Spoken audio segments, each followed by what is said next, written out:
Today we're taking a look at the Velos. This is a Greek Tier 9 destroyer. It'll fit in the Pan-European line, and it looks a lot like a Fletcher because it's very similar to a Fletcher. You can get this ship through a web campaign, similar to how the Black was reintroduced through another web campaign that way. And this ship will also be available for doubloons early next year. And it's a Tier 9 Premium destroyer, so you got a lot of competition there that you have to worry about. And this ship is decent. I had a pretty alright time playing with this ship because at its core, it's very similar to a Fletcher, which is a great all-around DD. So it's not like my time was really bad with this ship, but it really felt like I was playing a Fletcher with a slight tweak. So we take out a Shimakaze earlier, or help to, and, well, this map quickly devolved into the enemy team running away on this flank, and there's really not much we can do. So what's different here? Well, we have only 5 torpedoes. We don't get 10, but the reload is 60 seconds base, and if you fully build for it, yeah, that's a 43-second reload on 5 torpedoes. So the DPM isn't actually better than Fletcher, but the fact that you're just constantly dumping out these torpedoes every 45 seconds, assuming you build for it, is pretty good at stalling pushes out because the enemy team can't get comfortable. You know, when you deal with a wave of Shimakaze torps, you know, I've got 2 minutes to reposition, re-angle, and get ready for the next salvo.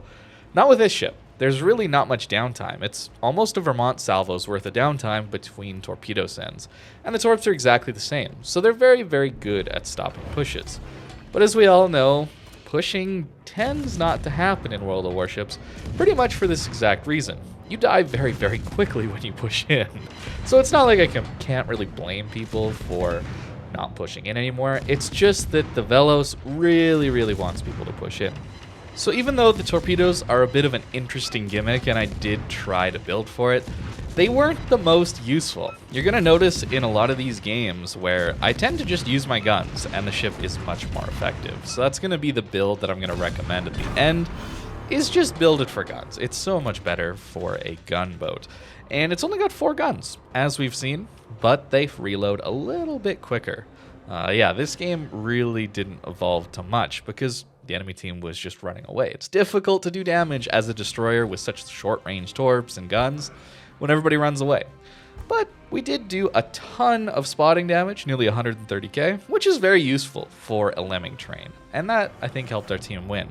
Another battle with our torpedo build, really trying this out this time because I really did enjoy the gun build much more, but I thought I had to try out the torps a little bit more.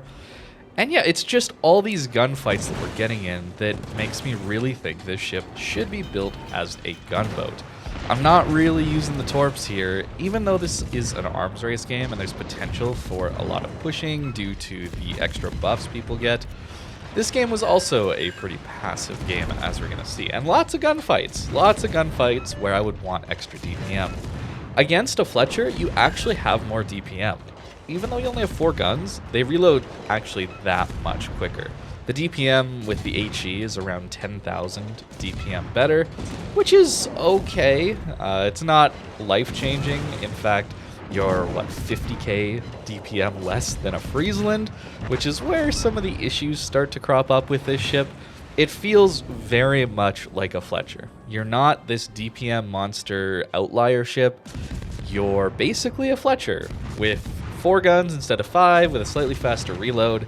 And the torpedoes, while fun to have that amazing 45-second reload, oftentimes you're just going to have your torps available because there's not really much to shoot them at, and then you'd rather have 2 sets instead of 1. As you can see, dealing with a Unicum here, he's not looking at us. The gun build is so much better because we would have killed that guy way, way quicker. Unfortunately for us, though, yeah, this game did not end particularly well. The enemy team really had a bit of control that we just weren't really able to claw back in this one. The AP, I should mention, is quite good, much like the Fletcher. If you haven't played that ship recently, it does have improved fuses, so the fuses go off just a little bit quicker, and that means less overpens. So you can see the full pen damage racks up very, very quickly. I play this very poorly, by the way, going in front of this island here. But we actually will manage to live this, surprisingly. The HP is basically the same as a Fletcher. It looks a little skewed here because, again, this is an arms race game right here. But the maneuverability, even though it's slightly worse than a Fletcher as far as maneuverability goes, it's still quite maneuverable and very hard to hit at longer ranges. And that's really why we ended up living through this scenario. Just barely on what? I think I'm going to go down to like around 100 HP here. Just barely. It is arms race. I would have died if I didn't have any of the arms race buffs there. But surprisingly, we almost won this game. We're head on points, 38 seconds left. Unfortunately, our teammates do end up going down. Everybody was on low health, so, you know, we were probably not going to win, but it was close, even at the end. But 100k in arms race, though, so not as impactful 100k. It's a good ship, but it didn't really wow me. And that's kind of the problem here with the Velos. It's a tier 9 premium, and if you don't do the web campaign, it'll be expensive. They're always very expensive for doubloons, and it's not that much different than a Fletcher. The one really powerful thing when you're rocking a gun build is this insanely good DPM for the concealment. So even though we're only slightly better than Fletcher for DPM, which is pretty good overall, I think the best thing here is the concealment. You'll notice we're spotting a Benham at the same time he spots us. We're spotting Shimikazes the same time they spot us. This is really, really important. It's not quite 5.6 like a Shima, but it is 5.76, so just under 5.8. And that's really, really good when you take into account all the delays that are built into this game. There's so much lag time when it comes to spotting someone and them finally showing up, that it's effectively the same when you're running into someone. And that's how we're able to spot out that Benham so quickly and just start taking him out, because we do outgun him. That's the power here, is you have a ship that has very good gun power and extremely good concealment. You typically don't see this. Whenever something has better than average gun power, you tend to have worse concealment. You can see this with Friesland, you can see this with all sorts of different ships, but with this one, you get better concealment. Unfortunately, we do take a torpedo in this one. It doesn't actually impact us all that much going forward, but the gun build is quite nice, and the concealment, if you can use that to hopefully deal with the enemy DDs, you're going to win a lot of games. And every once in a while, even with this gun build, the torpedoes can be quite useful. As you can see, hitting 3, we took out a lot of damage on, I believe, the Pommern as he was pushing in there. I think this build is pretty good overall, but you're still going to lose to ships like a Black, which have 7.5 kilometer radar, similar DPM. It totally negates your advantage of concealment with that radar. So I don't know if this ship is going to be a better ranked pick than a Black would be, or even a Fletcher would be, because Fletcher, you get those extra torpedoes to use. And if you're going for the extra farming gunboat build, well, a Friesland would just do that much better, because the DPM is far higher, you get more range, better shell velocity. It's a weird ship that kind of falls right in the middle of several very similar ships already, that it really is difficult for this ship to stand out. And I don't really know if it's worth getting. It's certainly not worth getting for doubloons. If you can complete the web campaign, I think maybe then there's some value in this ship, but it's basically just a Fletcher.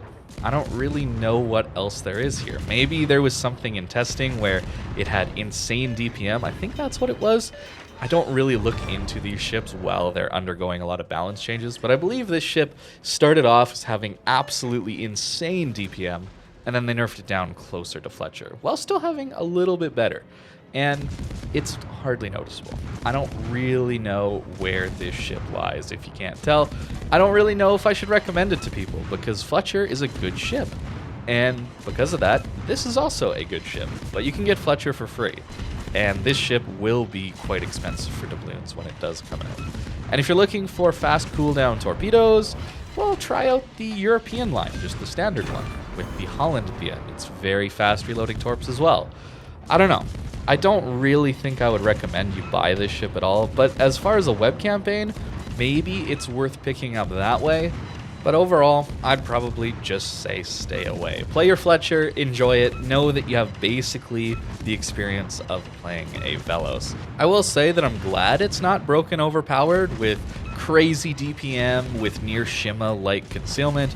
That probably would have been pretty game-breaking, and hiding that behind a bit of a paywall or a web campaign wouldn't have been the greatest thing. So I don't really want to be too hard on it because of that. I really like that it's not OP, and yeah, like Double Take says, I think that it's got a great perma-camo. It looks very, very cool. It just doesn't play very different from what we already have, and that's why I don't think I would recommend going for it, even though I'm glad it's not OP. Part of me thinks that if this had just been an extra camo for the Fletcher, that not much different would have been had. It's a very cool camo, as you can see.